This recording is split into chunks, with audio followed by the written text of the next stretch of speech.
আগামী 28শে রমজান অনুষ্ঠিত হতে যাচ্ছে বহুল প্রতীক্ষিত Noapara model school ex student association আয়োজিত বিশাল ইফতার মাহফিল। এই আয়োজনকে সামনে রেখে আজ বিকাল 5টায় নওয়াপাড়া মডেল মাধ্যমিক বিদ্যালয় প্রাঙ্গণে অনুষ্ঠিত হয় এক জরুরি সংবাদ সম্মেলনে উপস্থিত ছিলেন আয়োজক কমিটির প্রোগ্রাম চেয়ারম্যান ও বিদ্যালয়ের প্রাক্তন শিক্ষার্থী ইঞ্জিনিয়ার শওকত বেগ, এক্স স্টুডেন্ট অ্যাসোসিয়েশনের অন্যতম উপদেষ্টা আসাদুল্লাহ আসাদ ও আহ্বায়ক নূর আলম পাটোয়ারি সহ অন্যান্যরা।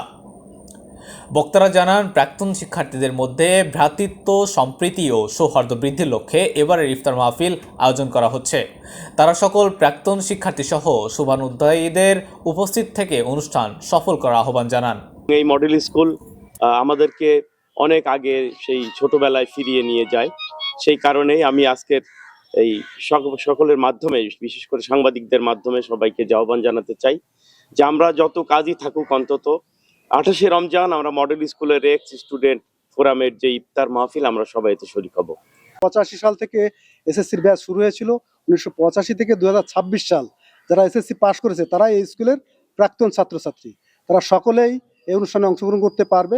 পাশাপাশি আমরা গেস্টেরও দেখা যাচ্ছে যে আমাদের স্কুলের প্রাক্তন ছাত্রছাত্রী, তাদের ছেলে মেয়ে হয়ে গেছে, তাদের ফ্যামিলি হয়ে গেছে, গেস্টও আমরা অ্যালাউ রেখেছি। আগামী 28শে রমজান আমরা ঐতিহ্যবাহী স্কুল নওয়াপাড়া মডেল মাধ্যমিক বিদ্যালয়ের গত প্রতি বছরের মতো এই বছরও মিলন মেলা ও ইফতার পার্টি করব। সেই ইফতার পার্টিতে আমাদের এই স্কুল থেকে 86 সাল থেকে 2026 পর্যন্ত যত ছাত্রছাত্রী পাশ করছে এবং যারা অধ্যয়ন ছিল অন্য স্কুল থেকে পাশ করছে তারা সবাই স্কুলে হোস্ট হয়ে হাজির হব, উপস্থিত হব। যেটা আমাদের এই যে বিস্তারিত 28 তারিখের প্রোগ্রাম সম্পর্কে যে বিস্তারিত তথ্য বা রেজিস্ট্রেশন, অনলাইনে অনেকে রেজিস্ট্রেশন করে থাকে, সরাসরি এসে করে থাকে, ব্যাচ ওয়াইজ আমাদের প্রতিনিধি ঠিক করা আছে। এবং আমাদের রেজিস্ট্রেশন চেয়ার আমাদের হচ্ছে 2007 ব্যাচের ইকবাল হচ্ছে এই প্রোগ্রামের রেজিস্ট্রেশন চেয়ারম্যান।